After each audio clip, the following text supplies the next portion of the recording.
আসসালামু আলাইকুম। আজকে সবাইকে অসংখ্য ধন্যবাদ। উক্ত অনুষ্ঠানে আমরা সবাই উপস্থিত হতে পেরেছি, এজন্যই। তো এই একটি সুন্দর একটা আয়োজন, যে জনগণের মতামত কি। দেখেন, আমরা পাবলিক ফাংশনে চলাফেরা করি, গ্রাম পর্যায় থেকে শহর পর্যায় পর্যন্ত। তা আমরা দেখতে পাচ্ছি মানুষ একটা পরিবর্তন চেয়েছে, আর সেই পরিবর্তনটা অবশ্যই হয়েছে। তো পরিবর্তন হয়েছে ঠিকই, ব্যক্তির পরিবর্তন হয়েছে, কিন্তু সংস্কৃতির পরিবর্তন হয় নাই, কাঠামোর পরিবর্তন হয় নাই, আইন কানুন কানুনাতের পরিবর্তন হয় নাই। প্রকৃতপক্ষে মানুষ চেয়েছে পরিবর্তন। পরিবর্তনটা কিসের? এভরিথিং, সকল কিছু পরিবর্তন। ব্যক্তির পরিবর্তন হবে, রাষ্ট্রের কাঠামোর পরিবর্তন হবে, কানুনাতের পরিবর্তন হবে। তো আজ আমরা ব্যক্তির পরিবর্তন দেখেছি, কিন্তু কোনো কানুনাতের পরিবর্তন দেখিনি। তো আমি বর্তমান উপদেষ্টা সরকারকে একটা মেসেজ দিতে চাচ্ছি, যে আপনারা কোনো ভয়কে তোয়াক্কা না করে সংবিধানের কিছু রুলস আছে যেগুলা পরিবর্তন করা অত্যন্ত জরুরি। যেমন সংবিধানে রাষ্ট্রপতি কোনো সিদ্ধান্ত নিতে হলে প্রধানমন্ত্রীর পরামর্শক্রমে নিতে হয়। কেন রে ভাই? রাষ্ট্রপতি, তাহলে রাষ্ট্রপতিকে কেন রাখা হয়েছে? রাষ্ট্রপতির কেন, কি ভ্যালু আছে? রাষ্ট্রপতিকে এমন সিদ্ধান্ত নিতে হবে যে এই সিদ্ধান্তটাই জনগণের সিদ্ধান্ত, এই সিদ্ধান্তটাই রাষ্ট্রের সিদ্ধান্ত। এখানে প্রধানমন্ত্রীকে জিজ্ঞাসা করতে হবে কেন? বিশেষ করে আমি উপদেষ্টা সরকারকে এই একটা মেসেজ দিতে চাচ্ছি, যে আপনার সংবিধান থেকে এই কানুনাত, এই রুলসটি অবশ্যই পরিবর্তন করবেন। দ্বিতীয় হলো, 71 সংবিধান পুরাটা চেঞ্জ করতে হবে এরকম না, কিছু কিছু রুলস আছে যেগুলো পরিবর্তন করা দরকার। সংবিধান অনুযায়ী আমরা জানি কি, আসনের সংসদ সদস্যদের নির্বাচিত হবে একাধিক রাজনৈতিক দলগুলা থেকে, একাধিকভাবে যে দলের পার্সেন্টেজ বেশি থাকবে সেই দল সরকার গঠন করবে। কেন? এটা কেন দরকার হয়? কোনো প্রয়োজন নাই, এই সিস্টেমের কোনো প্রয়োজন নাই। আমরা কেন 71 সিস্টেম অনুযায়ী চলবো? এই সিস্টেম কে এনে দিয়েছে? এই দেশটা হিন্দু, মুসলিম, বৌদ্ধ, খ্রিস্টানদের, এই দেশ সকলের। অতএব সকলে মিলেই আমরা এই দেশটাকে সুন্দর করে সাজাবো। দেশটা আমাদের, আমাদের দেশটা নিয়ে আমরা চিন্তা ভাবনা করব। অন্যদের কি কানুনাত আছে সেটা আমরা কেন ফলো করব? অতএব আমি চাচ্ছি আগামী নির্বাচনটা, এই সরকার হাতে বিশাল একটা সুযোগ আসছে, ওনারা ভালো একটা পজিশনে আছেন, ওনারা চাইলে অনেক কিছু করতে পারেন, কিন্তু আমি দেখতেছি ওনারা কিছু করতে পারতেছেন না। আজকে 5 থেকে 6টা মাস হয়ে গেল, কোনো কিছু করতেছেন না। আপনাদের কে বলেছে ট্যাক্স নিয়ে মাথা কামাইতে?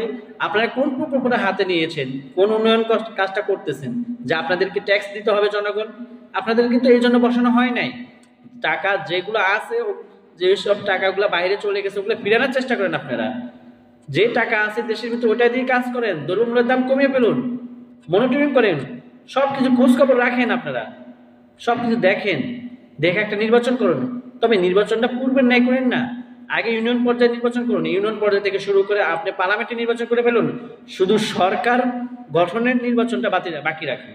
হ্যাঁ, আপনি এটা বলবেন, আপনি কি জানেন না এমপিদের মাধ্যমে, অর্থাৎ এক একজন আসন এমপিদের ওই আসন বিনাশ করে সরকার গঠন করেন? না ভাই, ওই সিস্টেম বন্ধ রাখেন। পূর্বের সিস্টেমে আমরা ফিরে যেতে চাই না। আমরা চাচ্ছি ইউনিয়ন পরিষদ থেকে পার্লামেন্টে নির্বাচন, 350 আসন, 350 আসন নির্বাচিত হয়ে যাবে। 350 আসন, এখানে ধর্ম বর্ণ নির্বিশেষে সকলেই অংশগ্রহণ করতে পারবে। সকলে, সেখানে রাজনৈতিক দল হতে পারে, রাজনৈতিক দল ছাড়াও হতে পারে। প্রত্যেকের অংশগ্রহণের মাধ্যমে 350 আসন গঠন করবেন। এই 350 আসনের নির্বাচিত প্রতিনিধিকেই সরকার প্রধান বানানো হবে। হ্যাঁ, ওই প্রতিনিধি কিভাবে করবেন? প্রধান উপদেষ্টা মন্ডলীর সদস্যরা সহ, রাষ্ট্রপতি সহ আপনারা একটা লিস্ট তৈরি করবেন। সেখানে বিভিন্ন রাজনৈতিক দলদের অনেক সিনিয়র নেতারা আছে, তারাও অনেক উপযুক্ত প্রধানমন্ত্রী আসনের জন্য। অনেক বিজ্ঞ লোক আছে, যারা জ্ঞানী গুণী, সমাজের অনেক শিষ্টাচার, অনেক নম্র ভদ্র, শিক্ষিত, মার্জিত, বহির্বিশ্ব তাকে সমর্থন করে। এমন ব্যক্তিদের 10 জন, 20 জন, 15 জন, যাই হোক না কেন, এমন একটা ব্যক্তির তালিকা করুন আপনারা। তালিকা প্রকাশ করে ওই 350 আসনের ভোটার ভোটের মাধ্যমে যাকে তারা তাদের উপযুক্ত প্রধানমন্ত্রী মনে করবে, তাকে আপনারা আগামী 4 বছর হোক অথবা 5 বছর হোক, 4-5 বছর জন্য নির্বাচিত করুন, তাকে পার্লামেন্টের প্রধান বানিয়ে দিন। আপনারা সেটা না করে আপনারা কি জিম মেরে বসে আছেন, মনে কাউকে ভয় পাচ্ছেন? কি যেন একটা মানে শুরু হয়ে গেছে। আপনি এভাবে বসে থাকলে দেশের সবচেয়ে বেশি ক্ষতি হচ্ছে। এভাবে বসে না থেকে আপনি এভাবে কাজ চালিয়ে যান, কাজ করুন, পরিবর্তন দেখিয়ে দেন। আপনারা কি পরিবর্তন করছেন, পরিবর্তনটা দেখিয়ে দিন। আপনারা যদি আজকে ইউনিয়ন পরিষদ থেকে পার্লামেন্টের নির্বাচন দিয়ে দেন 350 আসনের, তাহলে দেখবেন সারা দেশের মানুষ, সারা বিশ্বের মানুষ বলবে হ্যাঁ, বাংলাদেশে বিশাল একটা পরিবর্তন দেখা যাচ্ছে। আর আমরা এই পরিবর্তনটাই চাই। আর এর দ্বারা কি হবে দেখেন, এর দ্বারা সন্ত্রাস, দুর্নীতি, চাঁদাবাজি, লুট তরাজ, ঘুষ বাণিজ্য সব বন্ধ হয়ে যাবে। এখন আপনি মনে করেন কি এখন কি সরকার পরিবর্তন হয়েছে, চাঁদাবাজি বন্ধ হয়েছে? না। গ্রাম পর্যায়ের খবর রাখেন, গ্রাম পর্যায়ের খবর রাখেন, শহরের বিভিন্ন আনাচে কোনাচে খবর রাখেন, দেখেন সেখানে কিভাবে চাঁদাবাজি হচ্ছে। এগুলো তো আপনারা দেখেন না। আমরা পাবলিক মানুষের চলাফেরা করি, পাবলিকের কাছে যাই, আমরা দেখি মানুষ কোথায় কোন কোন জায়গাগুলোতে অপমানিত হচ্ছে, অপদস্থ হচ্ছে। আপনি মনে করছেন ঘুষ বাণিজ্য বন্ধ হয়েছে মন্ত্রণালয়গুলোতে? অসম্ভব। অহরহ চলতেছে, এখনো চলতেছে। ঘুষ বাণিজ্য বন্ধ হয় নাই কখনো, কোথাও হয় নাই।